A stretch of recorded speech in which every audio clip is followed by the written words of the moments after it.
പ്രവാചക ശുശ്രൂഷയുടെ പ്രാധാന്യം എഫേസ്യ ലേഖനം 2:20 നമുക്ക് വളരെ വ്യക്തമായി കാണുവാൻ കഴിയുന്നു. സഭയുടെ ഫൗണ്ടേഷൻ, അടിസ്ഥാനങ്ങളിൽ ഒന്നാകുന്നു പ്രവാചക ശുശ്രൂഷ എന്ന് പറയുന്നത്.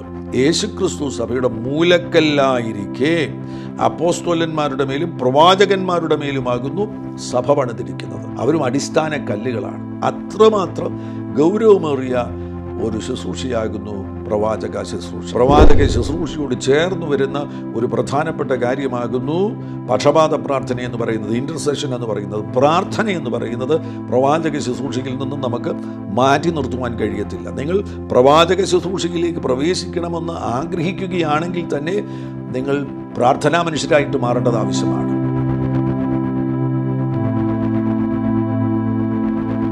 ജീസസ് റെയിൻസ്, യേശു വാഴുന്നു ശുശ്രൂഷകളിലേക്ക് നിങ്ങൾക്ക് സ്വാഗതം. ദൈവത്തിൻ്റെ പ്രവാചകന്മാർ, ദൈവത്തിൻ്റെ ശബ്ദമാകുവാൻ നിങ്ങൾക്ക് ആഗ്രഹമുണ്ടോ? മൗത്ത് പീസ് ഓഫ് ഗാഡ്, ദൈവത്തിൻ്റെ ശബ്ദമാകുവാൻ നിങ്ങൾ ആഗ്രഹിക്കുന്നു എങ്കിൽ പ്രവാചക ശുശ്രൂഷയിലേക്ക് പരിശുദ്ധാത്മാവ് സ്വാഗതം ചെയ്യുകയാണ്. ദൈവത്തിൻ്റെ ശബ്ദം പുറപ്പെടുവിക്കുന്ന പ്രവാചകന്മാരെ കർത്താവിന് ഈ തലമുറയിൽ ആവശ്യമാണ്. അപ്പോസ്തലപ്രവൃത്തി 2:17 അന്ത്യകാലത്ത് ഞാൻ സകല ജഡത്തിൻ്റെ മേലും എൻ്റെ ആത്മാവിനെ പകരും, നിങ്ങളുടെ പുത്രന്മാരും പുത്രിമാരും പ്രവചിക്കും. പ്രവാചകന്മാരുടെ ഒരു ഗണത്തെ കർത്താവ് എഴുന്നേൽപ്പിക്കുവാൻ ആഗ്രഹിക്കുന്നു. അവർ ദൈവത്തിൻ്റെ ശബ്ദം പുറപ്പെടുവിക്കുന്നവരാകുന്നു. ദൈവം മനുഷ്യരോട് സംസാരിക്കുവാൻ ആഗ്രഹിക്കുകയാണ്. അതിന് കർത്താവ് സ്വപ്നങ്ങളെ ഉപയോഗിക്കും, ദർശനങ്ങളെ ഉപയോഗിക്കും. ഏറ്റവും പ്രധാനപ്പെട്ടത് ദൈവത്തിൻ്റെ വചനമാകുന്ന, വിശുദ്ധ ഗ്രന്ഥമാകുന്ന ബൈബിളിലൂടെ ദൈവം മനുഷ്യരോട് സംസാരിക്കുന്നു. എന്നാൽ ഇന്ന് ബൈബിൾ നമ്മുടെ പക്കൽ ഉള്ളതുപോലെ 1000 വർഷങ്ങൾക്ക് മുന്നമേ ബൈബിൾ മനുഷ്യരുടെ കയ്യിൽ ഉണ്ടായിരുന്നില്ല. 2000 വർഷങ്ങൾക്ക് മുന്നമേ, 3000 വർഷങ്ങൾക്ക് മുന്നമേ ബൈബിൾ ഇന്ന് നമുക്ക് സുലഭമായി ലഭിക്കുന്നത് പോലെ അവരുടെ കയ്യിലുണ്ടായിരുന്നില്ല. ആ നാളുകളിൽ ദൈവം ഉപയോഗിക്കുന്ന ഒരുപാട് ഉപാധികളുണ്ടായിരുന്നു. അതിലൊരു പ്രധാനപ്പെട്ട ഉപാധിയാണ് ദൈവം തൻ്റെ പ്രവാചകന്മാരെ എഴുന്നേൽപ്പിച്ച് പ്രവാചകന്മാരിലൂടെ തൻ്റെ ആലോചനകൾ മനുഷ്യരെ അറിയിക്കും. ഈ തലമുറയിലും കർത്താവ് പ്രവാചകന്മാരിലൂടെ സംസാരിക്കുവാൻ ആഗ്രഹിക്കുകയാണ്. ബൈബിളിലൂടെ മാത്രമല്ല കർത്താവ് ഇന്ന് നമ്മളോട് സംസാരിക്കുന്നത്. നമ്മുടെ ദിനംതോറുമുള്ള ജീവിതത്തിലെ പല ആവശ്യങ്ങളുമായുള്ള ബന്ധത്തിൽ സ്വപ്നങ്ങളിലൂടെ കർത്താവ് നമ്മളോട് സംസാരിക്കും. നമുക്ക് നിയോഗങ്ങൾ നൽകിത്തരും, നിർദ്ദേശങ്ങൾ നൽകിത്തരും, നമുക്ക് എടുക്കേണ്ട തീരുമാനങ്ങളെക്കുറിച്ചുള്ള ബോധ്യങ്ങൾ നൽകിത്തരും. അങ്ങനെ സ്വപ്നങ്ങളിലൂടെ കർത്താവ് നമ്മോട് സംസാരിക്കും. ദർശനങ്ങളിലൂടെ കർത്താവ് നമ്മോട് സംസാരിക്കും. പ്രവാചകന്മാരിലൂടെ കർത്താവ് നമ്മോട് സംസാരിക്കും. വിശ്വസ്തന്മാരാകുന്ന ദൈവത്തിൻ്റെ സന്ദേശം കൃത്യമായിട്ട് മനുഷ്യരുടെ അരികിൽ എത്തിക്കുന്ന പ്രവാചകന്മാരെ ഈ തലമുറയിൽ കർത്താവിന് ആവശ്യമാണ്. അപ്പോസ്തലപ്രവൃത്തി 2 സഭ സ്ഥാപിതമായത്. അന്നു മുതൽ തന്നെ പരിശുദ്ധാത്മാവിൻ്റെ ശുശ്രൂഷകൾ വളരെ സജീവമായി നമുക്ക് പ്രവാചകന്മാരെ അപ്പോസ്തലപ്രവൃത്തിയിൽ കാണുവാൻ കഴിയുന്നുണ്ട്. അങ്ങനെ ആ ഉണർവ് മുന്നോട്ട് പോയി 400 വർഷം വരെയും പരിശുദ്ധാത്മാവിൻ്റെ പ്രവൃത്തികൾ സജീവമായി സഭയിൽ ഉണ്ടായിരുന്നു എന്ന് നമുക്ക് വിശ്വസിക്കാം. എന്നാൽ അതിന് ശേഷമായിട്ട് ഒരു 300 AD കഴിഞ്ഞതിന് ശേഷമായിട്ട് നാം ഇന്ന് വിളിക്കുന്ന ഇരുണ്ട യുഗം, സഭയുടെ ഇരുണ്ട യുഗം, ഏതാണ്ട് 1400 വരെ, 1400 AD വരെയും ഇരുണ്ട യുഗം, ഡാർക്ക് ഏജസ് എന്നാണ് സഭയുമായുള്ള ബന്ധത്തിൽ ഡാർക്ക് ഏജസ് എന്നാണ് വിളിക്കുന്നത്. പരിശുദ്ധാത്മാവിൻ്റെ പ്രവൃത്തികളെല്ലാം അപ്രത്യക്ഷമായി, പ്രവാചക ശബ്ദമില്ലാതെയായി. ആ നിലയിൽ സഭ ഇരുണ്ട യുഗത്തിലേക്ക് പോയി. അതിനുശേഷം 1500 മുതൽ മാറ്റങ്ങൾ ദൈവസഭയിൽ കാണുവാൻ തുടങ്ങി. പ്രത്യേകിച്ചും റിഫോർമേഷൻ 1517 മാർട്ടിൻ ലൂതറിലൂടെ സംഭവിച്ച റിഫോർമേഷൻ, അതോടുകൂടെ ഒരു പുതിയ ചലനം ആരംഭിക്കുകയാണ്. അങ്ങനെ 1800 രോഗശാന്തി ശുശ്രൂഷ വീണ്ടും സഭയിൽ പുനഃസ്ഥാപിതമാകുന്നു. ഒരുപാട് റെസ്റ്റോറേഷൻസ് നടക്കുന്നത് കാണുവാൻ കഴിയുന്നു. 300 AD ശേഷമായിട്ട് ഇരുണ്ട യുഗത്തിലേക്ക് സഭ പോയി. സഭയ്ക്ക് ഒരുപാട് അനുഗ്രഹങ്ങൾ, അന്നുവരെ ഉണ്ടായിരുന്ന അപ്പോസ്തലപ്രവൃത്തി 2 മുതൽ ഉണ്ടായിരുന്ന ഒരുപാട് അനുഗ്രഹങ്ങൾ നഷ്ടമായി പോകുകയുണ്ടായി. അതെല്ലാം മടങ്ങി വരുന്നത് കാണുവാൻ കഴിയുന്നു. ഓരോരോ കാലയളവിൽ ദൈവം തൻ്റെ ദാസന്മാരെ എഴുന്നേൽപ്പിച്ച് ഓരോ അത്ഭുതകരമാകുന്ന അനുഗ്രഹങ്ങളെ പുനഃസ്ഥാപിക്കുന്നത്, റെസ്റ്റോർ ചെയ്യുന്നത് കാണുവാൻ കഴിയുന്നു. 1800 ആ സമയത്ത് ദൈവം തൻ്റെ ദാസന്മാരെ എഴുന്നേൽപ്പിക്കുകയും രോഗശാന്തി ശുശ്രൂഷ സഭയിൽ പുനഃസ്ഥാപിക്കപ്പെടുകയാണ്. 1900 ആയപ്പോഴേക്കും അസൂസ സ്ട്രീറ്റ് റിവൈവൽ വന്നതോടുകൂടെ പരിശുദ്ധാത്മ നിറവും അന്യഭാഷയിൽ സംസാരിക്കുവാനുള്ള ആ കൃപാദാനവും ദൈവസഭയിൽ പുനഃസ്ഥാപിക്കപ്പെടുകയാണ്. അങ്ങനെ ഒരുപാട് കാര്യങ്ങൾ പുനഃസ്ഥാപിക്കപ്പെടുകയുണ്ടായി. 1600-കൾ 700-കളൊക്കെ ആകുമ്പോഴേക്കും പ്യൂരിറ്റൻസ് വരുന്നു. ആ സമയത്താണ് വിശ്വാസ സ്നാനം തുടങ്ങിയുള്ള വചനത്തിലെ സത്യങ്ങൾ പുനഃസ്ഥാപിക്കപ്പെടുന്നത്. അങ്ങനെ ആ പുനഃസ്ഥാപനത്തിൻ്റെ ഭാഗമായിട്ട് 1980-കളൊക്കെ ആകുമ്പോൾ നമുക്ക് കാണുവാൻ കഴിയുന്നു പ്രവാചക ശുശ്രൂഷ വളരെ ശക്തമായിട്ട് ദൈവസഭയിൽ റിസ്റ്റോർഡ് ആകുന്നു, പുനഃസ്ഥാപിക്കപ്പെടുന്നു. ഇന്നത് വളരെ സജീവമായിരിക്കുകയാണ്. ലോകവ്യാപകമായിട്ട് ഒരു പ്രോഫറ്റിക് മിനിസ്ട്രി വളരെ സജീവമായിരിക്കുന്ന ഒരു സമയത്താണ് നാം ഓരോരുത്തരും ആയിരിക്കുന്നത്. അത് നമുക്ക് നൽകുന്ന ഏറ്റവും പ്രധാനപ്പെട്ട സന്ദേശം എന്ന് പറയുന്നത് കർത്താവാകുന്ന യേശു ക്രിസ്തുവിൻ്റെ മടങ്ങിവരവ് വേഗത്തിൽ സംഭവിക്കുവാൻ പോകുന്നു. പുതിയ നിയമം ശ്രദ്ധിക്കുകയാണ് എങ്കിൽ പ്രത്യേകിച്ചും പ്രവാചക ശുശ്രൂഷയ്ക്ക് വളരെ പ്രാധാന്യമുണ്ട്. പഴയ നിയമത്തിൽ പ്രവാചകന്മാരുടെ നീണ്ട നിര നമുക്ക് കാണുവാൻ കഴിയുന്നു. എന്നാൽ പഴയ നിയമ പ്രവാചക ശുശ്രൂഷയും പുതിയ നിയമ പ്രവാചക ശുശ്രൂഷയും തമ്മിൽ വ്യത്യാസമുണ്ട്. പുതിയ നിയമത്തിൽ നമ്മൾ led by the spirit of God, പരിശുദ്ധാത്മാവിനാൽ നയിക്കപ്പെടുന്നവരാണ്. പഴയ നിയമത്തിൽ പ്രവാചകന്മാരാലായിരുന്നു അവർ നയിക്കപ്പെട്ടിരുന്നത്. പുതിയ നിയമത്തിൽ നമ്മളൊരിക്കലും പ്രവാചകന്മാരാൽ നയിക്കപ്പെടുന്നവരല്ല. We are led by the spirit of God. എന്നാൽ പ്രവാചക ശുശ്രൂഷ പലപ്പോഴും കൺഫർമേഷനായി തീരുവാൻ അങ്ങനെ കർത്താവ് ആ പ്രവാചക ശുശ്രൂഷയെ ഉപയോഗിക്കുന്നു. മാത്രമല്ല ചില ദിശാബോധങ്ങൾ നൽകി തരുവാനും മുന്നറിയിപ്പുകൾ നൽകി തരുവാനും ചില തീരുമാനങ്ങളുമായുള്ള ബന്ധത്തിലൊക്കെയും പ്രവാചക ശുശ്രൂഷയെ കർത്താവ് ഇന്നും ഉപയോഗിച്ചു കൊണ്ടിരിക്കുകയാണ്. കൃപാവരങ്ങളുടെ പട്ടിക നിങ്ങൾ ശ്രദ്ധിക്കുകയാണെങ്കിൽ 1 കൊരിന്ത്യർ 12-ാമത്തെ അധ്യായം അതിൻ്റെ 8 മുതലുള്ള വാക്യങ്ങളിൽ നമുക്ക് 9 കൃപാവരങ്ങൾ കാണുവാൻ കഴിയുന്നുണ്ട്. വചനത്തിൻ്റെ ജ്ഞാനം, വചനത്തിൻ്റെ പരിജ്ഞാനം, വിശ്വാസം, രോഗശാന്തികളുടെ വരം, അത്ഭുതങ്ങൾ ചെയ്യുവാനുള്ള മിറക്കിൾ വർക്കിംഗ് പവർ, അതിനുശേഷം പ്രവചന വരം, ആത്മാക്കളുടെ വിവേചനം, വീണ്ടും പലവിധ ഭാഷകളുടെ വ്യാഖ്യാനം. ആ 9 കൃപാവരങ്ങളിൽ നമുക്ക് 6-ാമത് പ്രവചനവരം കാണുവാൻ കഴിയുന്നുണ്ട്. പ്രവാചക ശുശ്രൂഷ അതിനകത്ത് ഉൾപ്പെടുത്തിയിരിക്കുകയാണ്. പ്രവചനത്തിൻ്റെ ഗിഫ്റ്റാണ്, gift of prophecy. Gift of പ്രൊഫസിയും ഓഫീസ് ഓഫ് എ പ്രോഫറ്റും അത് രണ്ടാകുന്നു. ഇവിടെ നമുക്ക് ഗിഫ്റ്റ് ഓഫ് പ്രോഫസിയാണ് കാണുവാൻ കഴിയുന്നത്. ആ ഗിഫ്റ്റ് ഓഫ് പ്രോഫസി വിശ്വസിക്കുന്ന എല്ലാവർക്കും സ്വീകരിക്കുവാൻ കഴിയും. പരിശുദ്ധാത്മാവിനാൽ നിങ്ങൾ നിറഞ്ഞവരാകുന്നുവെങ്കിൽ നിങ്ങൾക്ക് പരിശുദ്ധാത്മാവിൽ നിന്ന് ഈ അത്ഭുതം സ്വീകരിക്കുവാൻ കഴിയും. നിങ്ങൾക്ക് പ്രവചിക്കുവാനുള്ള കൃപ സ്വീകരിക്കുവാൻ കഴിയും.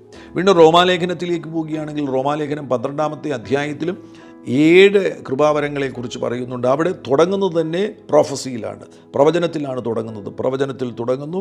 പ്രൊഫസിയെക്കുറിച്ച് അവിടെ കാണുവാൻ കഴിയുന്നു. ശുശ്രൂഷ മിനിസ്ട്രിയെക്കുറിച്ച് കാണുവാൻ കഴിയുന്നു. അതിനുശേഷമായിട്ട് നമുക്ക് ലീഡിങ്ങിനെക്കുറിച്ച് കാണുവാൻ കഴിയുന്നു. നേതൃത്വങ്ങളിലേക്ക് കർത്താവ് ചിലരെ കൊണ്ടുവരുവാൻ ആഗ്രഹിക്കുന്നു. എക്സോർട്ടേഷനെക്കുറിച്ച് കാണുവാൻ കഴിയുന്നു. അങ്ങനെയുള്ള 7 കൃപാവരങ്ങളുടെ ലിസ്റ്റിലും പ്രൊഫസി ഉൾപ്പെട്ടിരിക്കുന്നത് കാണുവാൻ കഴിയുന്നു. ഇനി എഫേസ്യ ലേഖനം 4-ാമത്തെ അധ്യായം 11-ാമത്തെ വാക്യത്തിൽ പോവുകയാണെങ്കിൽ 5 ഓഫീസുകളെക്കുറിച്ച് പരാമർശിക്കുമ്പോൾ അവിടെയും അപ്പോസ്തലൻ, പ്രവാചകൻ എന്ന് കാണുവാൻ കഴിയുന്നു. അവിടെ ഓഫീസ് എന്ന് പറയുമ്പോൾ ആ ഓഫീസിലായിരിക്കുന്ന ഓഫീസ് ഓഫ് എ പ്രോഫിറ്റ് എന്ന് പറയുന്നത് അത് എല്ലാവർക്കും അവിടെ എത്തിച്ചേരുവാൻ കഴിയത്തില്ല. കർത്താവാകുന്ന യേശു ക്രിസ്തു അവിടുന്ന് പ്രത്യേകമാകുന്ന അസൈൻമെൻറ്റോടുകൂടെ ഒരു വ്യക്തിയെ വിളിക്കുകയാണെങ്കിൽ, call with a special assignment, അങ്ങനെയുള്ള ഒരു കോളിംഗ് ഉണ്ടാകുമ്പോൾ ആ കോളിംഗ് ദൈവവേലയ്ക്ക് വേണ്ടി ഒരാളിനെ വിളിച്ച് വേർതിരിക്കുന്ന ആ വ്യക്തിക്കാണ്, ആ ഓഫീസിലേക്ക് കർത്താവാകുന്ന യേശു ആ വ്യക്തിക്ക് പ്രവേശനം കൊടുക്കുകയാണെങ്കിൽ അങ്ങനെയുള്ള ഒരു വ്യക്തിക്കാണ് ആ ഓഫീസിലേക്ക് പ്രവേശിക്കുവാൻ കഴിയുന്നത്. Office of A prophet. പ്രവാചക ശുശ്രൂഷയുടെ പ്രാധാന്യം എഫേസ്യ ലേഖനം 2:20 നമുക്ക് വളരെ വ്യക്തമായി കാണുവാൻ കഴിയുന്നു. സഭയുടെ ഫൗണ്ടേഷൻ, അടിസ്ഥാനങ്ങളിൽ ഒന്നാകുന്നു പ്രവാചക ശുശ്രൂഷ എന്ന് പറയുന്നത്. യേശുക്രിസ്തു സഭയുടെ മൂലക്കല്ലായിരിക്കെ അപ്പോസ്തലന്മാരുടെ മേലും പ്രവാചകന്മാരുടെ മേലുമാകുന്നു സഭ പണിതിരിക്കുന്നത്. അവരും അടിസ്ഥാന കല്ലുകളാണ്. അത്രമാത്രം ഗൗരവമേറിയ ഒരു ശുശ്രൂഷയാകുന്നു പ്രവാചക ശുശ്രൂഷ. എന്നാൽ പല വിധത്തിലുള്ള പ്രവാചക ശുശ്രൂഷയിൽ വന്നുപോയ പിഴവുകൾ മുഖാന്തരമായിട്ട് നമ്മുടെ ഈ തലമുറയിൽ പലരും പ്രവാചക ശുശ്രൂഷയെ സ്വീകരിക്കുവാൻ തയ്യാറാകാതെ വരുന്നു. അത് ഗുരുതരമാകുന്ന ഒരു അപകടമാകുന്നു, ഒരു എക്സ്ട്രീമാകുന്നു. പ്രവാചക ശുശ്രൂഷയിൽ വരുന്ന പിശകുകൾ അത് മറ്റൊരു പ്രധാനപ്പെട്ട അപകടമാകുന്നു. അതേപോലെ തന്നെ അത് മുഖാന്തരമായിട്ട് തീർത്തും പ്രവാചക ശുശ്രൂഷയെ ഒഴിവാക്കുക എന്ന് പറയുന്നത് അത് മറ്റൊരു അപകടകരമാകുന്ന തീരുമാനമാകുന്നു. കാരണം സഭ പണിതിരിക്കുന്നത് പ്രവാചകന്മാരുടെ മേലാണ്. പ്രവാചകന്മാരുടെ മേലും അപ്പോസ്തലന്മാരുടെ അവരിടുന്ന അടിസ്ഥാന കല്ലുകളാണ് സഭയുടെ അടിസ്ഥാന കല്ലുകൾ എന്ന് പറയുന്നത്. യേശുക്രിസ്തു മൂലക്കല്ലായിരിക്കെ ഗൗരവമേറിയ ശുശ്രൂഷ, പ്രവാചക ശുശ്രൂഷയിലേക്ക് ഈ ശബ്ദം കേൾക്കുന്ന നിങ്ങളിൽ ചിലരെ പരിശുദ്ധാത്മാവ് സ്വാഗതം ചെയ്യുകയാണ്. നിങ്ങൾക്ക് പ്രവേശിക്കുവാൻ കഴിയും. ചിലരുടെ മേൽ ഓഫീസ് ഓഫ് എ പ്രോഫറ്റ്, പ്രവാചകൻ ആകുവാൻ വേണ്ടിയുള്ള, എഫേസ്യ ലേഖനം 4:11 പ്രവാചകനാകുവാൻ വേണ്ടിയുള്ള ഒരു വിളി തന്നെ വരട്ടെ എന്ന് ഞാൻ ഈ സന്ദർഭത്തിൽ പ്രാർത്ഥിക്കുകയാണ്. പ്രോഫറ്റ് എന്നുള്ള ആ പദം ആദ്യമായിട്ട് ബൈബിളിൽ കാണുന്നത് ഉൽപ്പത്തി പുസ്തകം 20-ാമത്തെ അധ്യായത്തിലാണ്. 20-ാമത്തെ അധ്യായം അതിൻ്റെ 7-ാമത്തെ വാക്യത്തിൽ ആദ്യമായിട്ട് ആരെയാണ് പ്രോഫറ്റ് എന്ന് വിളിച്ചിരിക്കുന്നത്? അബ്രഹാമിനെ പ്രവാചകനെന്ന് ദൈവം വിളിച്ചിരിക്കുന്നു. 20-ാം അധ്യായം 7-ാം വാക്യത്തിൽ, ഇപ്പോൾ ആ പുരുഷന് അവൻ്റെ ഭാര്യയെ മടക്കി കൊടുക്കുക, അവൻ ഒരു പ്രവാചകനാകുന്നു. അബ്രഹാമിനെക്കുറിച്ച് പറയുകയാണ്, അവൻ ഒരു പ്രവാചകനാകുന്നു, അവൻ നിനക്ക് വേണ്ടി പ്രാർത്ഥിക്കട്ടെ. അവിടെ രണ്ട് കാര്യങ്ങൾ ശ്രദ്ധേയമാണ്. പ്രവാചകനെന്ന് വിളിക്കുമ്പോൾ തന്നെ അവൻ നിനക്ക് വേണ്ടി പ്രാർത്ഥിക്കട്ടെ. പ്രവാചക ശുശ്രൂഷയോട് ചേർന്ന് വരുന്ന ഒരു പ്രധാനപ്പെട്ട കാര്യമാകുന്നു പക്ഷപാത പ്രാർത്ഥന എന്ന് പറയുന്നത്, ഇൻ്റർസെഷൻ എന്ന് പറയുന്നത്, പ്രാർത്ഥന എന്ന് പറയുന്നത്. പ്രവാചക ശുശ്രൂഷയിൽ നിന്നും നമുക്ക് മാറ്റി നിർത്തുവാൻ കഴിയത്തില്ല. നിങ്ങൾ പ്രവാചക ശുശ്രൂഷയിലേക്ക് പ്രവേശിക്കണമെന്ന് ആഗ്രഹിക്കുകയാണെങ്കിൽ തന്നെ നിങ്ങൾ പ്രാർത്ഥനാ മനുഷ്യരായിട്ട് മാറേണ്ടത് ആവശ്യമാണ്. ഇവിടെ ഒരു കാര്യം കൂടി ഞാൻ പറയുവാൻ ആഗ്രഹിക്കുകയാണ്. ഗിഫ്റ്റ് ഓഫ് പ്രോഫസി, ആ പ്രവചനത്തിൻ്റെ കൃപാവരം എന്ന് പറയുന്നത് വിശ്വസിക്കുന്ന എല്ലാ ദൈവമക്കൾക്കും സ്വീകരിക്കുവാൻ കഴിയും. അത് നിങ്ങൾക്ക് വലിയ പ്രയോജനമായി തരും. അത് നിങ്ങളുടെ ജീവിതത്തിൻ്റെ ദൗത്യവുമായിട്ട് നിങ്ങൾക്ക് സംയോജിപ്പിക്കുവാൻ, ഇൻ്റഗ്രേറ്റ് ചെയ്യുവാൻ കഴിയും. നിങ്ങൾ ചിലപ്പോൾ ഒരു ഓഫീസിൽ ജോലി ചെയ്യുന്ന വ്യക്തിയായിരിക്കും. ആ ജോലിയിലായിരിക്കുമ്പോൾ നിങ്ങളിലുള്ള ഈ കൃപാവരം, നിങ്ങളിൽ ആ പ്രവചനത്തിൻ്റെ കൃപാവരമുണ്ടെങ്കിൽ അത് ചില പ്രത്യേക സന്ദർഭങ്ങളിൽ മറ്റുള്ളവരുടെ അനുഗ്രഹത്തിനായിട്ട് ഉപയോഗിക്കുവാൻ കഴിയും. വിശ്വാസികൾ പ്രവാചകന്മാരായി തീരണം, വിശ്വാസികൾ പ്രവാചകിമാരായി തീരണമെന്നാണ് കർത്താവ് ആഗ്രഹിക്കുന്നത്.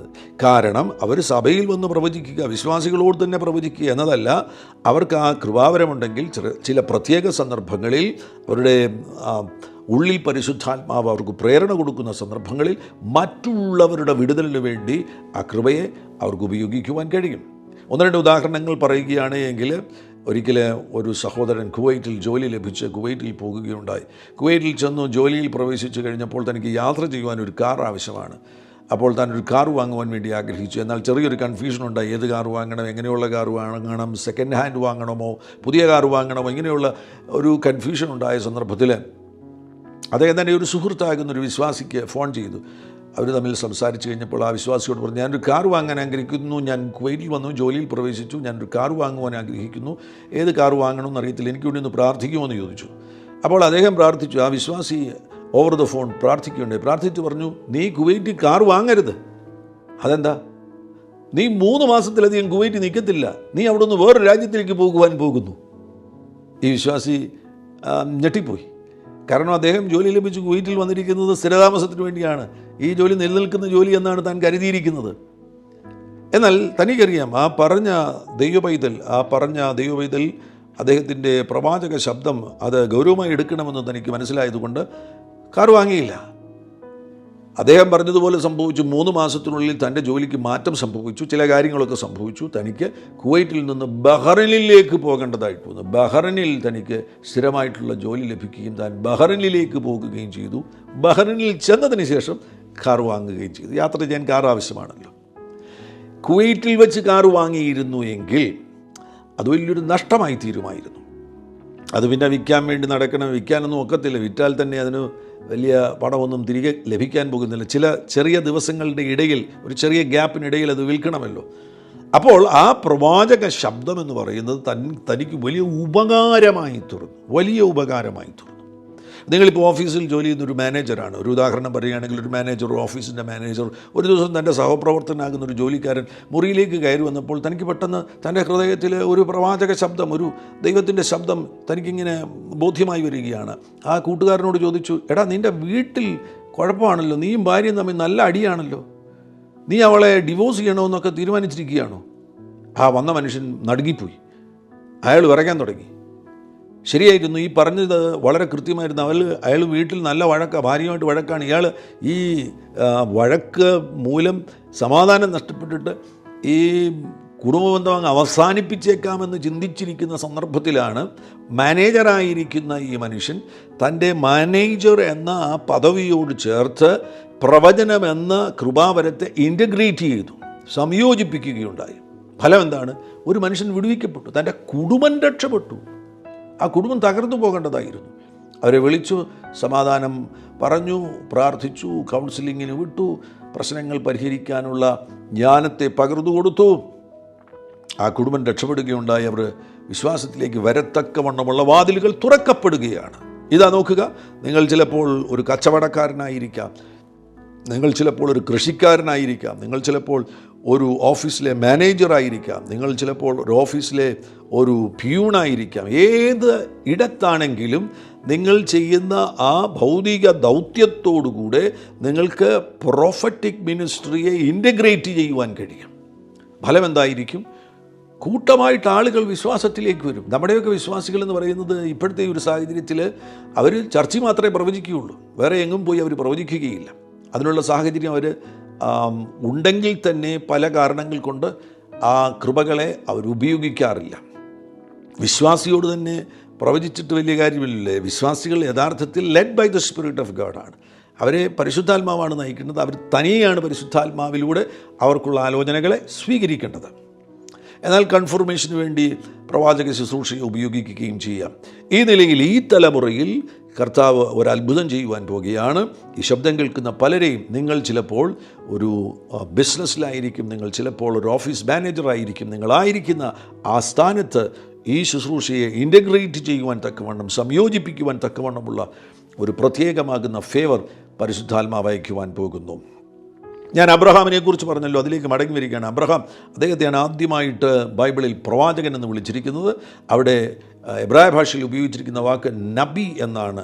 നബി, അബ്രഹാം ആരായിരുന്നു? നബി ആയിരുന്നു. അത് എബ്രായ പദമാണ്. നബി എന്ന പദം എബ്രായ പദമാണ്. അറബിക്കിലും അത് തന്നെ ഉപയോഗിച്ചിട്ടുണ്ട്. ഞാനിപ്പോൾ ആയിരിക്കുന്നത് ടാൻസാനിയയിലാണ്. ഇവിടെ സ്വഹാലി ഭാഷയാണ് സംസാരിക്കുന്നത്. സ്വഹാലി ഭാഷയിലും പ്രവാചകന് നബി എന്നാണ് പറയുന്നത്. നബി എന്ന വാക്ക് പല ഭാഷയിലും ഉപയോഗിച്ചിട്ടുണ്ട്. എന്നാൽ അതിൻ്റെ മൂലഭാഷ അന്വേഷിച്ചു പോവുകയാണെങ്കിൽ എബ്രായ ഭാഷയിൽ എത്തിച്ചേരും. എബ്രായ ഭാഷയിലാണ് നബി എന്ന വാക്ക് ഉപയോഗിച്ചിരിക്കുന്നത്. അബ്രഹാം നബിയായിരുന്നു. നബി എന്ന് പറയുമ്പോൾ ഇൻസ്പയർഡ് മാൻ, പ്രചോദിതനാകുന്ന മനുഷ്യൻ. ആരാലോ പ്രചോദിതനാകുന്ന മനുഷ്യൻ, ഒരു ആലോചനയാൽ പ്രചോദിതനാകുന്ന മനുഷ്യൻ, ഇൻസ്പയർഡ് മാൻ. അബ്രഹാം ഒരു നബിയായിരുന്നു. നബി ആയിരുന്നതുകൊണ്ടാണ് ഇവിടെ നമുക്ക് കാണുവാൻ കഴിയുന്നത്, നീ ജീവനോടിരിക്കേണ്ടതിന് അവൻ നിനക്ക് വേണ്ടി പ്രാർത്ഥിക്കട്ടെ. അവിടെ നബി പ്രവാചക ശുശ്രൂഷയോട് ചേർന്ന് വരുന്നൊരു പ്രധാനപ്പെട്ട കാര്യമാകുന്നു ഇൻ്റർസെഷൻ എന്ന് പറയുന്നത്, പ്രയർ എന്ന് പറയുന്നത്. നിങ്ങൾ മറ്റുള്ളവർക്ക് വേണ്ടി പക്ഷപാത പ്രാർത്ഥന ചെയ്യേണ്ടവരാകുന്നു. ഒരു പ്രവാചകനാകുന്നുവെങ്കിൽ നിങ്ങൾ ഇൻ്റർസീഡ് ചെയ്യണം. നിങ്ങൾ ഇൻ്റർസീഡ് ചെയ്യുന്നുണ്ടെങ്കിൽ മറ്റുള്ളവർക്കത് വിടുതലായിത്തീരും. എന്നാൽ പ്രവാചക ശുശ്രൂഷയിൽ നിങ്ങൾ ശക്തിയോടുകൂടെ പ്രയോജനപ്പെടണമെന്ന് ആഗ്രഹിക്കുന്നുവെങ്കിൽ നിങ്ങൾ തന്നെ പ്രാർത്ഥനാ ജീവിതത്തിൽ കയറി വരേണ്ടത് ആവശ്യമാണ്.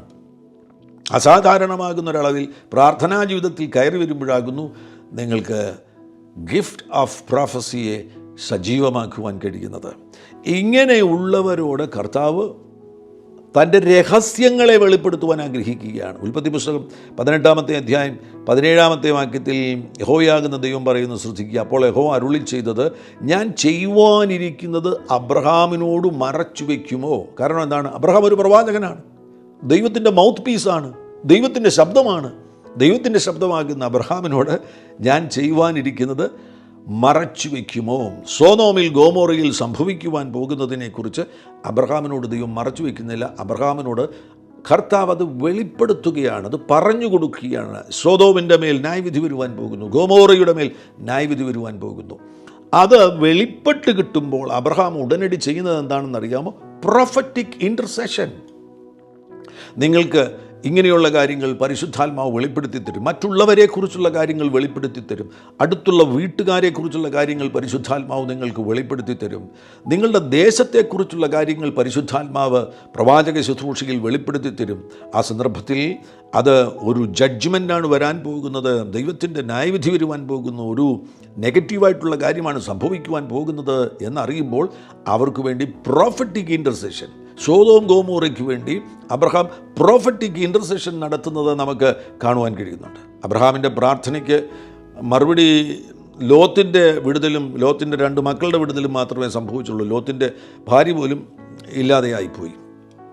എന്നാൽ ഈ 3 പേരുടെ വിടുതലിന് കാരണമായത് അബ്രഹാമിൻ്റെ പ്രോഫറ്റിക് ഇൻ്റർസെഷൻ ആകുന്നു എന്ന് വളരെ വളരെ വ്യക്തമാകുന്നു. ഈ ശബ്ദം കേൾക്കുന്ന പലരെയും പ്രോഫറ്റിക് ഇൻ്റർസെഷനിലേക്ക് ദൈവത്തിൽ നിന്ന് ആലോചനകൾ സ്വീകരിച്ചിട്ട് ഒരു ദേശത്തിൻ്റെ വിടുതലിന് വേണ്ടി പക്ഷപാത പ്രാർത്ഥന ചെയ്യുവാൻ വേണ്ടിയുള്ള അത്തരത്തിലുള്ള ഒരു ദൗത്യത്തിലേക്ക് പ്രവേശിപ്പിക്കുവാൻ കർത്താവ് ആഗ്രഹിക്കുകയാണ്. ഇവിടെ അബ്രഹാം പ്രവാചകനായിരുന്നുവെങ്കിലും അബ്രഹാം ഓടി നടന്ന നാട്ടിലുള്ള എല്ലാവരോടും അവരുടെ വ്യക്തിപരമാകുന്ന കാര്യങ്ങളൊന്നും പ്രവചിക്കുന്നില്ല. പരിശുദ്ധാത്മാവ് തന്നെ ഉപയോഗിച്ച സന്ദർഭത്തിൽ മാത്രമാണ് അബ്രഹാം ആ കൃപയെ ഉപയോഗിച്ചത്, സജീവമാക്കിയത്. അബ്രഹാമിനോട് ദൈവം സംസാരിക്കുകയുണ്ടായി. ദൈവം സംസാരിക്കുന്നത് അബ്രഹാമിനോട് സംസാരിച്ചത് വിവിധ നിലകളിലാണ്. ദർശനങ്ങളിലൂടെ സംസാരിച്ചു, സ്വപ്നങ്ങളിലൂടെ സംസാരിച്ചു, ദൈവം തൻ്റെ ഹൃദയത്തിൽ കൊടുക്കുന്ന ബോധ്യങ്ങളിലൂടെ സംസാരിച്ചു. അങ്ങനെ വിവിധ നിലകളിൽ ദൈവശബ്ദങ്ങൾ കേൾക്കത്തക്കവണ്ണം ഓഡിബിളായിട്ട് സംസാരിക്കുകയുണ്ട്. അങ്ങനെ വിവിധ നിലകളിൽ അബ്രഹാമിനോട് കർത്താവ് സംസാരിക്കുന്നത് കാണുവാൻ കഴിയുന്നുണ്ട്. ഇനിയും പഴയ നിയമത്തിലെ ഏറ്റവും വലിയ പ്രവാചകൻ ആരായി എന്ന് ചോദിച്ചു കഴിഞ്ഞാൽ ഒറ്റ വാക്കിൽ നമുക്ക് മറുപടി പറയുവാൻ കഴിയും, മോശയാണ് പഴയ നിയമത്തിലെ ഏറ്റവും വലിയ പ്രവാചകൻ. പ്രവാചക ശുശ്രൂഷയിൽ ദർശനങ്ങളിലൂടെ നമുക്ക് ദൂതുകൾ ലഭിക്കും, നമുക്ക് സിംബൽസിലൂടെ ദൂതുകൾ ലഭിക്കും. ഹോശിയ പ്രവാചകൻ്റെ പുസ്തകത്തിലേക്ക് പോകുന്ന സന്ദർഭത്തിൽ അവിടെ മലയാളത്തിൽ സദൃശവാക്യങ്ങളെന്നാണ് നമുക്ക് കാണുവാൻ കഴിയുന്നത്. 12-ാമത്തെ അധ്യായം അതിൻ്റെ 10-ാമത്തെ വാക്യത്തിൽ കാണുവാൻ കഴിയുന്നുണ്ട്, ഞാൻ പ്രവാചകന്മാരോട് സംസാരിച്ച് ദർശനങ്ങളെ വർദ്ധിപ്പിച്ച് പ്രവാചകന്മാർ മുഖാന്തരം സദൃശ്യവാക്യങ്ങളെ അല്ലെങ്കിൽ സിംബൽസുകളെയും പ്രയോഗിച്ചിരിക്കുന്നു. അപ്പോൾ ദർശനങ്ങളിലൂടെ, സിംബൽസുകളിലൂടെ, സ്വപ്നങ്ങളിലൂടെ പ്രവാചകന്മാരോട് ദൈവം സ്വപ്നങ്ങളിലൂടെ സംസാരിക്കും. ഇനി മറ്റൊരു കാര്യം, ഡാർക്ക് സെയിങ്സ് എന്നുള്ളൊരു പദവും ഉപയോഗിച്ചിട്ടുണ്ട്. സംഖ്യാപുസ്തകം അതിൻ്റെ 12-ാമത്തെ അധ്യായത്തിലേക്ക് പോകുമ്പോൾ അതിൻ്റെ 5 മുതലുള്ള വാക്യങ്ങളിൽ കാണാൻ കഴിയുന്നുണ്ട്. യഹോവ മേഘസ്തംഭത്തിലിറങ്ങി കൂടാരവാതുക്കൽ നിന്ന് അഹരോനെയും മിറിയാമിനെയും വിളിച്ചു. അവർ ഇരുവരും അങ്ങോട്ട് ചെന്നു. പിന്നെ അവൻ അരുളി ചെയ്തത്, എൻ്റെ വചനങ്ങളെ കേൾപ്പിൻ. നിങ്ങളുടെ ഇടയിലൊരു പ്രവാചകനുണ്ടെങ്കിൽ യഹോവയായ ഞാൻ അവന് ദർശനത്തിൽ എന്നെ വെളിപ്പെടുത്തുകയും സ്വപ്നത്തിൽ അവനോട് അരുളി ചെയ്യുകയും ചെയ്യും. എൻ്റെ ദാസനായ മോശയോ അങ്ങനെയല്ല, അവൻ എൻ്റെ ഗൃഹത്തിലൊക്കെയും വിശ്വസ്തനാകുന്നു. അവനോട് ഞാൻ അരുളി ചെയ്യുന്നത് മറപൊരുളായിട്ടല്ല അഭിമുഖമായിട്ടും സ്പഷ്ടമായിട്ടുമത്രേ. Face to face. അപ്പോൾ ഇതൊരു കർത്താവിൻ്റെ ഇടപെടലാണ്. ഫേസ് ടു ഫേസ് മോശ ഒരു ഹയർ ലെവൽ ഓഫ് പ്രോഫറ്റിക് മിനിസ്ട്രിയിലേക്ക് പ്രവേശിച്ചതിനാൽ സ്വപ്നങ്ങളിലൂടെയോ ദർശനങ്ങളിലൂടെയോ ഡാർക്ക് സെയിങ്സിലൂടെയോ സിംബൽസിലൂടെയോ ഒന്നുമല്ല ദൈവം മോശയോട് ദൈവം സംസാരിച്ചു കൊണ്ടിരുന്നത് ഫേസ് ടു ഫേസ്, മുഖാമുഖം, നേരെ മുഖത്ത് നോക്കി കർത്താവ് കാര്യങ്ങൾ പറഞ്ഞു കൊടുക്കുകയായിരുന്നു. ആ നിലയിൽ ഒരു ഉയർന്ന തലത്തിൽ ആയിരുന്ന പ്രവാചകനായിരുന്നു മോശ. പഴയ നിയമത്തിലെ ഏറ്റവും വലിയ പ്രവാചകനായിരുന്നു മോശ. പ്രവാചകന്മാർക്ക് ദർശനങ്ങൾ ലഭിക്കും. ഈ ദർശനങ്ങൾ വ്യത്യസ്തമാകുന്ന ദർശനങ്ങളുണ്ട്. കണ്ണു തുറന്നിരിക്കുമ്പോൾ കാണുന്ന ദർശനങ്ങളുണ്ട്, കണ്ണടച്ചിരിക്കുമ്പോൾ കാണുന്ന ദർശനങ്ങളുണ്ട്, സ്വപ്നത്തിൽ കാണുന്ന ദർശനങ്ങളുണ്ട്. അങ്ങനെ വ്യത്യസ്തമാകുന്ന ദർശനങ്ങളുണ്ട്. അതിൽ തന്നെ ആ ദർശനങ്ങളിൽ ചിലപ്പോൾ ഒരു ദർശനം കണ്ടു കഴിഞ്ഞാൽ അതിലൂടെ നിങ്ങൾക്കൊരു സന്ദേശമായിരിക്കും ലഭിക്കുന്നത്. കഴിഞ്ഞ ദിവസം ഞാനൊരു ദർശനം കാണുകയുണ്ടായി. സ്വപ്നത്തിൽ കണ്ട ദർശനമാണ്. എന്നാൽ അതിനകത്ത് ആ ദർശനം കണ്ട കാര്യങ്ങളൊന്നുമല്ല പ്രധാനപ്പെട്ട കാര്യങ്ങൾ, അതിലൂടെ ഒരു സന്ദേശമാണ് ലഭിക്കുന്നത്. ചിലപ്പോൾ ദർശനത്തിൽ ഒരു പിക്ചർ മാത്രമായിരിക്കും. നിങ്ങൾ ഉറങ്ങുന്ന സമയത്ത് കാണുന്ന, സ്വപ്നത്തിലൂടെ കാണുന്ന ദർശനമല്ല, നിങ്ങൾ കണ്ണടച്ചിരിക്കുമ്പോഴോ കണ്ണ് തുറന്നിരിക്കുമ്പോഴോ കാണുന്ന ഒരു ചിത്രമായിരിക്കും. ഒരു ചിത്രമെന്ന് പറയുന്നതിലൂടെ ആ ദർശനത്തിൽ നിങ്ങളൊരു ചിത്രമാണ് കാണുന്നത്. ആ ചിത്രത്തിലൂടെ ദൈവത്തിൻ്റെ ആത്മാവിന് നിങ്ങളോട് സംസാരിക്കുവാൻ കഴിയും. മറ്റൊരു നിലയിൽ ദർശനം നിങ്ങൾക്ക് ലഭിക്കുന്നത് ഒരു മോഷൻ പിക്ചർ പോലെ, അല്ലെങ്കിൽ നമ്മൾ ഈ കാണുന്നത് പോലെ, വീഡിയോ കാണുന്നത് പോലെ നിങ്ങൾക്ക് ആ സംഭവങ്ങൾ മുഴുവൻ കാണുവാൻ കഴിയും. ഒരു ചലച്ചിത്രം കാണുന്നത് പോലെ ആ ദർശനത്തിൽ നിങ്ങൾക്ക് ആ കാര്യങ്ങൾ മുഴുവൻ കാണാം. ആ ആൾ പോകുന്നു, ഇന്നത് സംഭവിക്കുന്നു, ഇതെല്ലാം ഒരു ചലച്ചിത്രം പോലെ നിങ്ങൾക്ക് കാണുവാൻ കഴിയും. അതൊരു തരത്തിലുള്ള ദർശനമാകുന്നു. ഇനി മറ്റൊരു കാര്യമുണ്ട്. നിങ്ങൾ കണ്ണടച്ച് ദർശനം കണ്ടുകൊണ്ടിരിക്കുമ്പോഴോ ഇനി ഓപ്പൺ ഐസിലോ ചിലപ്പോൾ നിങ്ങൾ മറ്റൊരിടത്തേക്ക് മാറ്റപ്പെടുന്ന നിലയിൽ നിങ്ങൾക്ക് അനുഭവപ്പെടുന്നു. അത് നിങ്ങളെ വേറൊരു സ്ഥലത്തേക്ക് ട്രാൻസ്പോർട്ട് ചെയ്യുകയാണ്. നിങ്ങൾ ഇവിടെയാണ് ആയിരിക്കുന്നത്, പക്ഷേ സ്പിരിറ്റിൽ പെട്ടെന്ന് നിങ്ങൾ ട്രാൻസ്പോർട്ടഡ് ആകുകയാണ്. ഇവിടെ നിന്ന് നിങ്ങൾ കെനിയയിൽ പോകുന്നു, അല്ലെങ്കിൽ ഇവിടെ നിന്ന് ഡൽഹിയിൽ നിങ്ങൾ പോകുന്നു. അവിടെയുള്ളൊരു കാര്യം കാണുകയാണ്. ട്രാൻസ്പോർട്ടഡ് ആയിട്ട് കാണുന്ന ദർശനങ്ങളുണ്ട്. ഇനിയും വേറൊന്നെന്ന് പറയുന്നത്, ട്രാൻസ്പോർട്ടഡ് ആകുമ്പോൾ നിങ്ങളെ കൊണ്ടുപോകുന്ന ആ തലത്തിൽ ചിലപ്പോൾ സ്വർഗത്തിലേക്ക് ട്രാൻസ്പോർട്ടഡ് ആയിട്ടുള്ളവരുടെ അനുഭവങ്ങൾ നമുക്ക് ബൈബിളിൽ കാണുവാൻ കഴിയുന്നുണ്ട്. സ്വർഗത്തിലേക്ക് നിങ്ങളെ കൊണ്ടുപോയിട്ട് കാര്യങ്ങൾ കാണിക്കുന്ന, ട്രാൻസ്പോർട്ടഡ് ആയിട്ട് നിങ്ങളെ മറ്റൊരിടത്തേക്ക് കൊണ്ടുപോയി സ്വർഗത്തിലേക്ക് കൊണ്ടുപോയി കാണിക്കുന്ന ദർശനങ്ങളുണ്ട്. മറ്റൊന്നെന്ന് പറയുന്നത്, ട്രാൻസിലായി പോകുന്ന സന്ദർഭത്തിൽ നിങ്ങൾക്ക് ദർശനം ട്രാൻസിൽ, പത്രോസ് ഒരു ട്രാൻസിലേക്ക് പോവുകയുണ്ടായി. ആ ട്രാൻസിൽ കാണുന്ന ദർശനങ്ങൾ ഈ നിലയിൽ വ്യത്യസ്തമാകുന്ന ദർശനങ്ങൾ, അതൊരു പരന്നു കിടക്കുന്നൊരു മേഖലയാണ്. സ്വപ്നങ്ങൾ, ദർശനങ്ങൾ. ഇനി സ്വപ്നത്തിൽ കാണുന്ന ദർശനങ്ങളുണ്ട്. ഇതൊക്കെ നിങ്ങൾ ചിലപ്പോൾ കണ്ണടച്ചിരിക്കുമ്പോൾ, കണ്ണു തുറന്ന് ഇരിക്കുമ്പോൾ കാണുന്ന ദർശനങ്ങൾ. എന്നാൽ സ്വപ്നത്തിൽ കാണുന്ന ദർശനങ്ങൾ, അതാണ് ഏറ്റവും സാധാരണമായിട്ട് ഇപ്പോൾ സജീവമായിരിക്കുന്നത്. ഈ ശബ്ദം കേൾക്കുന്ന നിങ്ങളൊക്കെ പ്രാർത്ഥിക്കണം. എല്ലാ ദിവസവും പ്രാർത്ഥിക്കുന്നത് നല്ലതാണ്. ദർശനത്തിലൂടെ അല്ലെങ്കിൽ സ്വപ്നത്തിലൂടെ, കർത്താവ് ഇന്ന് രാത്രി ഞാൻ കിടന്നുറങ്ങുമ്പോൾ സ്വപ്നത്തിലൂടെ എന്നോട് സംസാരിക്കണമേ. എനിക്ക് വളരെ പരിചിതനാകുന്ന, ശക്തനാകുന്ന ഒരു പ്രവാചകൻ, അദ്ദേഹം പറയുന്നത്, താൻ അടുത്ത ദിവസം ശുശ്രൂഷയ്ക്ക് വേണ്ടി കടന്നു പോകുമ്പോൾ തലേരാത്രിയിൽ കിടന്നുറങ്ങുമ്പോൾ ആ ഉറക്കത്തിലാണ് നാളെ ആ പ്രത്യേക ശുശ്രൂഷയിൽ പുറപ്പെടുവിക്കേണ്ട പ്രവചനങ്ങൾ, സംഭവങ്ങൾ, കാര്യങ്ങൾ, ചിലപ്പോൾ ആളുകളുടെ പേരുകൾ, ചിലപ്പോൾ കാറിൻ്റെ നമ്പർ, പല കാര്യങ്ങൾ തനിക്ക് സ്വപ്നത്തിലാണ് ലഭിക്കുന്നത്. അത്ഭുതകരമല്ലേ? ഈ സാധ്യതകളെയൊക്കെ പ്രയോജനപ്പെടുത്തുകയാണ് എങ്കിൽ നിങ്ങൾക്ക് ഈ ശുശ്രൂഷയിൽ സജീവമായി മുന്നേറുവാൻ കഴിയും. ഇത് വിശദീകരിക്കുവാൻ ധാരാളം സമയം ആവശ്യമാണ്. ഞാൻ വിശ്വസിക്കുന്നത് വരാൻ പോകുന്ന ചില എപ്പിസോഡുകളിൽ പ്രവാചക ശുശ്രൂഷയെക്കുറിച്ചുള്ള കൂടുതൽ കാര്യങ്ങൾ ഞാൻ നിങ്ങളുമായിട്ട് പങ്കുവയ്ക്കുവാൻ ആഗ്രഹിക്കുന്നു. കാരണം അത് ഏറ്റവും പ്രധാനപ്പെട്ട, വളരെ സജീവമായിരിക്കുന്ന ഒരു കൃപാവരമാണ് ഈ തലമുറയിൽ ഇപ്പോൾ. കാരണം എന്ത്? യേശുക്രിസ്തുവിൻ്റെ മടങ്ങിവരവ് വേഗത്തിൽ സംഭവിക്കുവാൻ പോകുന്നു. അന്ത്യകാലത്ത് ഞാൻ സകല ജഡത്തിൻ്റെ മേലും എൻ്റെ ആത്മാവിനെ പകരും. നിങ്ങളുടെ പുത്രന്മാരും പുത്രിമാരും പ്രവചിക്കും. പ്രവാചക ശുശ്രൂഷ വളരെ സജീവമാകുവാൻ പോകുന്നു. ലോകവ്യാപകമായി സജീവമാകുവാൻ പോകുന്നു. അതിലേക്ക് പരിശുദ്ധാത്മാവ് ഈ ശബ്ദം കേൾക്കുന്ന എല്ലാവരെയും സ്വാഗതം ചെയ്യുകയാണ്. പരിശുദ്ധ പിതാവേ, യേശുക്രിസ്തുവിൻ നാമത്തിൽ ഈ ശബ്ദം കേൾക്കുന്ന ഓരോരുത്തരെയും അങ്ങ് സ്പർശിക്കുന്നതിനായി സ്തോത്രം ചെയ്യുന്നു. സാധാരണമാകുന്ന ദൈവകൃപയുടെ ആഴങ്ങൾ ഈ പ്രിയപ്പെട്ടവരിൽ വെളിപ്പെടണമേ. ഇന്ന് ഞങ്ങൾ പ്രവാചക ശുശ്രൂഷയെക്കുറിച്ചാണ് പങ്കുവച്ചത്. അതുതന്നെ ഈ പ്രിയപ്പെട്ടവരിൽ സംഭവിക്കട്ടെ. ഇവരിൽ എല്ലാവരിലും ഗിഫ്റ്റ് ഓഫ് പ്രോഫസി സജീവമാകട്ടെ എന്ന് പ്രാർത്ഥിക്കുന്നു. ചിലർക്ക് ഓഫീസ് ഓഫ് എ പ്രോഫിറ്റിലേക്കുള്ള കോളിങ് കർത്താവ് കൊടുക്കുവാൻ ആഗ്രഹിക്കുന്നുവെങ്കിൽ അങ്ങനെയുള്ളവർ അത് തിരിച്ചറിയട്ടെ. കർത്താവിനെ പ്രവാചകൻ്റെ ഓഫീസിലേക്ക് വിളിച്ചിരിക്കുന്നു എന്നത് തിരിച്ചറിയുവാൻ കർത്താവെ അവരോട് സംസാരിക്കണമേ എന്ന് പ്രാർത്ഥിക്കുകയാണ്. ഈ ശബ്ദം കേൾക്കുന്ന എല്ലാ വിശ്വാസികളുടെ മേലും, എല്ലാ പ്രിയപ്പെട്ടവരുടെ മേലും ഗിഫ്റ്റ് ഓഫ് പ്രോഫസി സജീവമാകട്ടെ. യേശുക്രിസ്തുവിൻ നാമത്തിൽ ഗിഫ്റ്റ് ഓഫ് പ്രോഫസി സജീവമാകട്ടെ എന്ന് ഈ തരുണത്തിൽ പ്രാർത്ഥിക്കുകയാണ്. കർത്താവേ, ദാനിയേൽ പ്രവാചകൻ്റെ പുസ്തകത്തിൽ ഞങ്ങൾ വായിക്കുന്നുണ്ട്. അതിൻ്റെ 2-ാമത്തെ അധ്യായം അതിൻ്റെ 22-ാമത്തെ വാക്യത്തിൽ ഞങ്ങൾ വായിക്കുന്നത് പോലെ അതേ അളവിൽ കർത്താവേ ഈ ദിവസങ്ങളിൽ കർത്താവ് പ്രവർത്തിക്കണം. അവൻ അഗാധവും ഗൂഢവുമായത് വെളിപ്പെടുത്തുന്നു. അവൻ ഇരുട്ടിൽ ഉള്ളത് അറിയുന്നു. ഓ യെസ് ലോർഡ്, അതേപോലെ സംഭവിക്കട്ടെ. അഗാധവും ഗൂഢവുമായത് വെളിപ്പെട്ടു വരട്ടെ. അഗാധവും ഗൂഢവുമായത് വെളിപ്പെട്ടു വരട്ടെ എന്ന് പ്രാർത്ഥിക്കുകയാണ്. 28-ാമത്തെ വാക്യത്തിൽ, എങ്കിലും രഹസ്യങ്ങളെ വെളിപ്പെടുത്തുന്ന ഒരു ദൈവം സ്വർഗത്തിലുണ്ട്.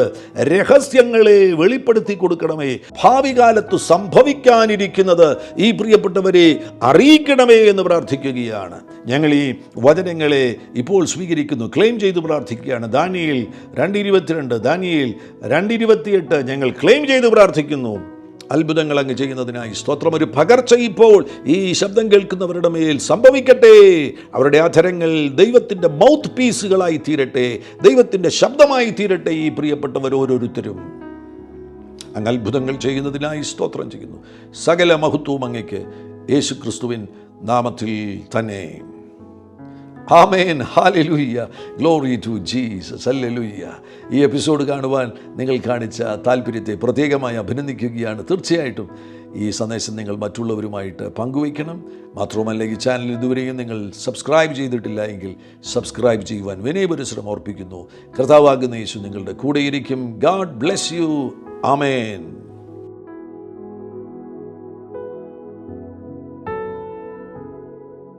എല്ലാ പ്രഭാതത്തിലും 3 മിനിറ്റ് നീണ്ടു നിൽക്കുന്ന ഒരു ചെറിയ സന്ദേശം വാട്സപ്പിൽ അയക്കുന്നുണ്ട്. നിങ്ങൾക്കത് ലഭിക്കണമെന്ന ആഗ്രഹമുണ്ടെങ്കിൽ സ്ക്രീനിൽ കാണുന്ന നമ്പറിൽ ഒരു മെസ്സേജ് അയയ്ക്കുക. ഞങ്ങളുടെ ഓൺലൈൻ റേഡിയോ ആയ ജീസസ് റെയിൻസ് റേഡിയോയുടെ ആപ്പ് ഇതുവരെയും ഡൗൺലോഡ് ചെയ്തിട്ടില്ല എങ്കിൽ പ്ലേ സ്റ്റോറിലും ആപ്പ് സ്റ്റോറിലും ലഭ്യമാണ്. ജീസസ് റെയിൻസ് റേഡിയോ എന്ന് ടൈപ്പ് ചെയ്ത ശേഷം സെർച്ച് ചെയ്യുക. ആപ്പ് നിങ്ങൾ ഇപ്പോൾ തന്നെ ഡൗൺലോഡ് ചെയ്താലും എല്ലാ പ്രഭാതത്തിലും 4 മണിക്ക് ടങ്സ് പ്രെയർ ഉണ്ടായിരിക്കുന്നതാണ്. നിങ്ങളുടെ ആത്മീയ വർധനവിനായി ദയവായി സൂമിൽ ജോയിൻ ചെയ്താലും മീറ്റിംഗ് ID സ്ക്രീനിൽ നിങ്ങൾക്ക് ലഭ്യമാണ്. അതോടൊപ്പം തന്നെ എല്ലാ ബുധനാഴ്ചയും രാത്രി 10 മുതൽ 1 മണി വരെ നൈറ്റ് പ്രെയർ ഉണ്ടായിരിക്കുന്നതാണ്. നമുക്ക് ഒരുമിച്ച് രാജ്യങ്ങൾക്ക് വേണ്ടി പ്രാർത്ഥിക്കാം. ദയവായി സൂമിൽ ജോയിൻ ചെയ്താലും ഈ യൂട്യൂബ് ചാനൽ നിങ്ങൾ ഇതുവരെയും സബ്സ്ക്രൈബ് ചെയ്തിട്ടില്ല എങ്കിൽ ഇപ്പോൾ തന്നെ സബ്സ്ക്രൈബ് ചെയ്യുക. ശേഷം ബെൽ ബട്ടൺ അമർത്താൻ മറക്കല്ലേ. ഈ സന്ദേശം മറ്റുള്ളവരിലേക്ക് അനുഗ്രഹമാകാൻ ഷെയർ ചെയ്താലും കർത്താവ് നിങ്ങളെ ധാരാളമായി അനുഗ്രഹിക്കട്ടെ.